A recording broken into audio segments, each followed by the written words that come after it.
Hello, welcome to Arijit blog. কোথায় এসেছি? Wisdom ট্রিতে। আর আজকে কি আছে? Colours of courage. আজকে হচ্ছে 29-এ দাঁড়িয়ে আছি, আজ এবং কালকে 30 তারিখ। কালার্স অফ কারেজ, যেটা আমরা গত বছর 2024 থেকে শুরু করেছি, 2025-এও আমরা আজকে এসেছি কালার্স অফ কারেজ। একটু গেটটা ভালো করে দেখাতে বলবো। এবছর আমাদের নতুন অ্যাডিশন করেছি আমরা এই গেটটা, যেটা গত বছর ছিল না। আসলে স্টেপ বাই স্টেপ নিজেদেরকে ডেভেলপ করার একটা প্রবণতা আমি সবসময় রাখি, চেষ্টা করি কী করে নিজেকে ডেভেলপ করা যায়। তো এটা তারই একটা অঙ্গ। তো এই বছর এই গেটটা আমরা তৈরি করেছি। আসুন আমার সাথে এবার ভেতরে ট্রাভেল করুন। এইখানে যারা যারা এই বছর পার্টিসিপেট করছে: ঋত্বিক গুপ্তা,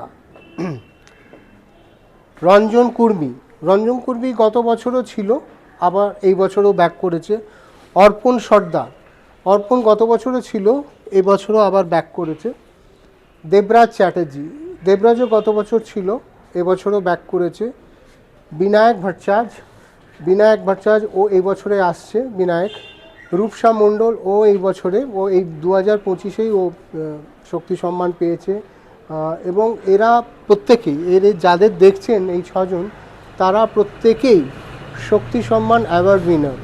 তো আমাদের উদ্দেশ্য যারা হাতের কাজ বা পেন্টিং করে তাদেরকে এই প্ল্যাটফর্মটা প্রোভাইড করা, যাতে তাদের স্ট্রাকচারাল ওয়াইজ তাদের একটু গ্রোথ বা মুভমেন্ট করানো যায়। তো কালার্স অফ কারেজটা সেরামি। আসুন ভেতরে আসুন।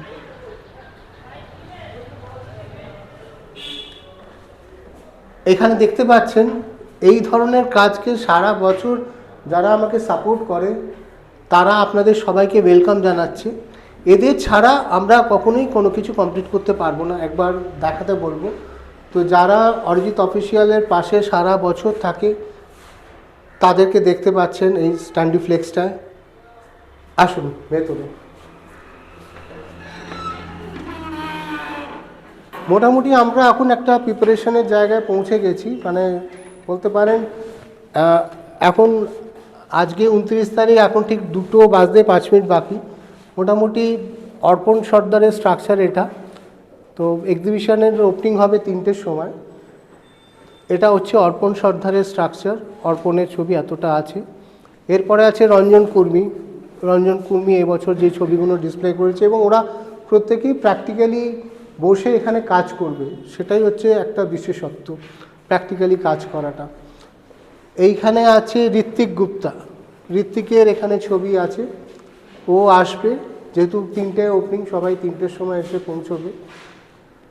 এইখানে আছে দেবরাজ চ্যাটার্জি জোন। দেবরাজ এই বছর ওর এই পেন্টিংগুলো নিয়ে এসছে, এবং ও নিজেও লাইভ পেন্টিং আপনাদের সামনে করবে। তো একটাই, যারা পারছে, যারা সেই ক্যাপেবিলিটি আছে লাইভ কাজটা করা বা পেন্টিংগুলো করা, আমরা সবসময় চেষ্টা করি তাদেরকে লাইভ রাখা, আপনাদের সাথে প্রমাণ করা যে they are capable to handle everything. তো যারা সেটা পারে তারা সবসময় এটা প্রেজেন্ট থাকবে নিজেরা। বিনায়ক ভট্টাচার্য, এটা হচ্ছে বিনায়ক ভট্টাচার্যার এইটা জোন বিনায়কের, তো বিনায়কও থাকবে। এবং এইটা হচ্ছে রূপসা জোন। এখানে ছবি ডিসপ্লে নেই, ওর হাতের কাজ করে, শাড়ির ওপরে কাজ করে, মানে শাড়ির ওপরে প্রিন্টিংয়ের ওর কাজ। তো ওর কাজগুলো ডিসপ্লে হবে একটু পরে এখানে। রূপসাও আসবে তার মায়ের সাথে। এবং এইটা আমাদের আজকে মোটামুটি জোন যেখানে আমরা রেডি করেছি। এইখানে আমাদের ওপেনিং হবে। এর মধ্যে অর্পণ চলে এসছে। অর্পণ এসো, তোমার সাথে একটু আড্ডা মারি। অর্পণ প্রথম ঢুকেছে আজকে। অর্পণ সেকেন্ড ইয়ার, কেমন লাগছে তোমার? খুবই ভালো লাগছে। সবথেকে বড় কথা হচ্ছে গিয়ে মানে আমার লাইফে প্রথম এরকম এক্সিবিশান। তো আর আপনি তো যেভাবে আমাদের গাইড করছেন, সত্যি মানে অভাবনীয় একটা ব্যাপার। যেখানে হচ্ছে আমি কথা বলতে পারতাম না, সেটা আপনি শিখিয়েছেন। না না, ভগবান পাঠিয়েছে, আমি কথা বলতে পারবেন না? হ্যাঁ, তাহলেও মানে যে ভয়টা থাকে অ্যাকচুয়ালি, সেগুলো আপনি কাটিয়ে উঠেছেন। তো সেই জন্য সত্যি খুবই ভালো লাগে। অর্পণ গত বছরও পার্টিসিপেট করেছিল। তো এই বছর, গত বছর পর থেকে আরও একটু মানে অনেক দায়িত্ব বেড়েছে। মানে তোমার ওই প্রিপারেশনটা নিয়েছিল যে এই বছর আমাকে আরও বেটার কিছু নিয়ে আসতে হবে, মানুষের কাছে প্রেজেন্টেশন হোক, দেখানো হোক, সেরকম মাথায় আইডিয়াগুলো ক্র্যাক করেছো তো? অবশ্যই। তো এটা একটা অন্য ধরনের জিনিস। আজ কার সাথে এসছো? আজকে মায়ের সাথে এসেছি। চলো, মা তো বসেই আছে, মাকেও একটু ধরি। কেমন লাগছে? ছেলে এসেছে, ছেলের এক্সিবিশন হচ্ছে, এবং ও তো সেকেন্ড ইয়ার, ওর এটা দ্বিতীয় বছর। গত বছরে তো বোধহয় আপনি আসেননি, মেয়ে এসেছিল। এবার তো মেয়ে তো চাকরিতে চলে গেছে, এবার দাদা তো চিন্তায় পড়েছিল কে নিয়ে আসবে। তো তোমার মা যেখানে তোমার পাশে আছে, তোমার ভয় কিসে? আর তুমি তো মাকে নিয়েই কাজ করেছো এবার ম্যাক্সিমাম কাজ। তো মা আমাদের জীবনে খুব বড় একটা পার্ট। তো আপনার কি মনে হয় এই ধরনের কাজ ওকে আরও হেল্প করছে এগিয়ে যাওয়ার ক্ষেত্রে? হ্যাঁ, ভালোই। হেল্প করছে। তো অর্পণ, এই বছর তোমার দায়িত্ব অনেক বেশি, আরও ভালো কিছু প্রেজেন্ট করা। তো রেডি থাকো, শুরুর দিকে এগোবো আমরা আস্তে আস্তে। এইবার এই দিকটা থেকে আমরা একটা স্টার্টিং জোন মোটামুটি ভেবে রেখেছি। এই জায়গাটা, এইখানে প্রদীপ রেডি আছে। মুক্তিবাবু কি ঘুমোচ্ছেন না জেগে আছেন? জেগে আছেন, মুক্তিবাবু জেগে আছেন। আমাদের এবার এখানে একটা কফি জোন করা হয়েছে, নতুন অ্যাডিশন, মানে যারা এখানে ভিজিট করতে আসবেন 29-30 তাদের জন্যে কফি খাওয়ার ব্যবস্থা আছে। আর এটাই ওপেন টু অল থাকবে। যখন এই ব্লগটা হয়তো আপনাদের কাছে যাবে তখন হয়তো এক্সিবিশনটা শেষ হয়ে গেছে, কিন্তু যে কোনো জার্নি শুরু হয় শেষ হয় একটা টাইম লাইন ধরে। আমি নিজেকে জাজ করছি যে আমি গত বছরের থেকে আরও বেটার কী করে করব, তাই তো? অরুণর এসে গেছে, আমার ডিওপি বসে আছে। লাঞ্চ করেছো? সব কমপ্লিট, এভরিথিং ইজ কমপ্লিট বলে দিয়েছে। তো কি মনে হচ্ছে অরুণ এবারে অ্যারেঞ্জমেন্টটা? এবারের তুলনায় এবারে একটু নতুনত্ব রয়েছে, প্লাস বলতে গেলে দুজন তো আরো অ্যাডিশন হয়েছে, তিনজন অ্যাডিশন, মানে তিনজন রিপিট হচ্ছে, আরো তিনজন অ্যাডিশন হয়েছে। ভালো একদিকে। এরপরের বছর আশা করবো যাতে আরেকটু বেটার যাতে করা যায়। হ্যাঁ, আমরা মানে আসলে আমরা নিজেরাই তো ইমপ্রুভ করার চেষ্টা করছি প্রত্যেক। আচ্ছা, এবার দেখাতে বলবো স্টিলে এসো, সবার সাথে একটু আলাপ করিয়ে দিই। ও এইবার নতুন কাজ করছে আমার সাথে, আজই প্রথম দিন। ও কি নাম বলো তোমার? দীপক। স্টিলে কাজ করছে। আর ওইদিকে আবার রনি আমার আছে, উনি রিলের দায়িত্বে থাকেন। তো উনি রিল করছেন, কি করছেন ভগবান জানে, কিন্তু করছো তো, তুলছো তো, কথা দিচ্ছে, সব তুলছে। আর কফির দাদা রয়েছেন, কি নাম? ইন্দ্রজিৎ। উনি শুধু কফি করেননি, উনি বাইরে যে গেটটা দেখলেন উনি গেটটাও করেছেন, আবার কফিও করছেন।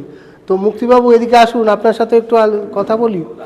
তো কেমন লাগছে? গত বছরও তুমি সবটা করেছিলে, এই বছরও আমরা কি মনে হচ্ছে বেটার অপশনে এগোচ্ছে? বেটার তো হচ্ছে, মানে কি আরো বেটার আশা করব, হবেও নিশ্চয়ই। হ্যাঁ, তোমার মানে পরিচালনায় যেভাবে হচ্ছে, হ্যাঁ, দিন দিন ডেভেলপ করবে। তো মুক্তি হচ্ছেন, উনি আমার ম্যানেজার কাম অনেক কিছু, মানে সব কিছুই যেখানে সমস্যা হয় উনি ঝাঁপিয়ে পড়েন। তো এটা কফি মেশিনের আওয়াজ, ভয় পাবেন না। কফি মেশিন যে চলছে এটা প্রমাণ করে দিল যে এটা অ্যাক্টিভ আছে, নট ফর শো, খালি দেখানোর জন্যে নয়। তো এইটা আমার একটা ছোট্ট টিম নিয়ে আমরা কাজ করি। তো আজকে আমরা এই ব্লগটার মধ্যে একজনকে মিস করব, সেটা হচ্ছে অনিকেতকে। আর যে ব্লগটা করছে অনিকেত, যে আমার এডিটটা দেখে, ও সাধারণত ইভেন্টগুলো থাকতো, কিন্তু যেহেতু আমার কাজের ফ্লোটা বাড়ছে, মানে ও চলে আসলে আমার এডিট বা আর্টওয়ার্কের কাজগুলো আটকে যাচ্ছে, ওই জন্যে ও এখন থেকে ও হয়তো এইগুলো ইভেন্টগুলো অ্যাটেন্ড করতে পারছে না। তো আর যে এইটা করছে সে হচ্ছে সুজিত। সুজিত, নিজেকে কি করে দেখাবে তুমি? দেখি, আমি একটু দেখিয়ে দিচ্ছি। এই যে এটা করছে সুজিত, কেমন লাগছে বলো? খুবই ভালো লাগছে। এটা আমারও সেকেন্ড বছর, গত বছর আমাদের এটা স্টার্ট হয়েছিল, অ্যান্ড সেকেন্ড বছর মানে প্রথম থেকে এই জিনিসটার সাথে আমি আছি, তো খুবই ভালো একটা এক্সপিরিয়েন্স। আর তুমি তো দিল্লি থেকে চলে এসছো এটা করার জন্য, তাই তো? নিশ্চয়ই, আমি দিল্লি থেকে চলে এসেছি, আর যখনই চান্স পাবো আর কি অরিজিতার সাথে আমি কাজে থাকবো। Thank you Sujit for coming. Thank you. তো এইটাই হচ্ছে আমার, যে কোনো জিনিস কোনো মানুষ তো একা করতে পারে না। হয়তো এদেরকে সবসময় দেখা যায় না, সব ফ্রন্ট লাইনে আসে না, এরা কিছু হিডেন সিক্রেট থাকে, কিন্তু এরা ছাড়াও আবার আমি ইনকমপ্লিট। আচ্ছা, আমার লাইটের দাদা কই? লাইটের দাদাকে দেখানো, এদিকে আসুন, এদিক দিয়ে আসুন। আরে এ তো ভয় ঘাবড়ে যাচ্ছে। উনি আমাদের ইলেকট্রিশিয়ান দাদা, এই যে উনি একটু ভয় পান। এই যে যা লাইট দেখিয়ে দাও, উনি লাইট লাগিয়েছেন। হ্যাঁ, এক্সট্রা লাইট উনি অ্যাড করেছি আমরা। তো আমাদের বাইরের গেট টেটে যা লাইট, কেমন লাগছে? এবছর প্রথম তো। হ্যাঁ, আগে তো প্রথম বছর আসুনি, না ভালো লাগছে তো? তো সবারই একটা নতুন, উনি এই বছর থেকে নতুন আমাদের সাথে যুক্ত হয়েছে। তো আমরা মোটামুটি দোরগোড়ায় চলে এসেছি, মানে যেখান থেকে শুরু করেছিলাম সুধীর চল আবার ওখানে গিয়ে আমরা শেষ করি।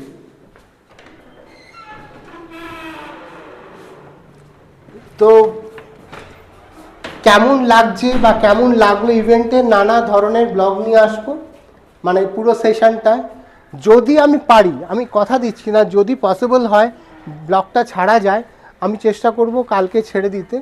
আর যদি না ছাড়তে পারি রাগ করবেন না, একটু ক্ষমা করে দেবেন, অনেক কিছু একা সামলে উঠতে পারি না। তাহলে হয়তো 30 তারিখের পরেই এই ব্লগটা আসবে, 31 তারিখে, বছরের শেষ দিন।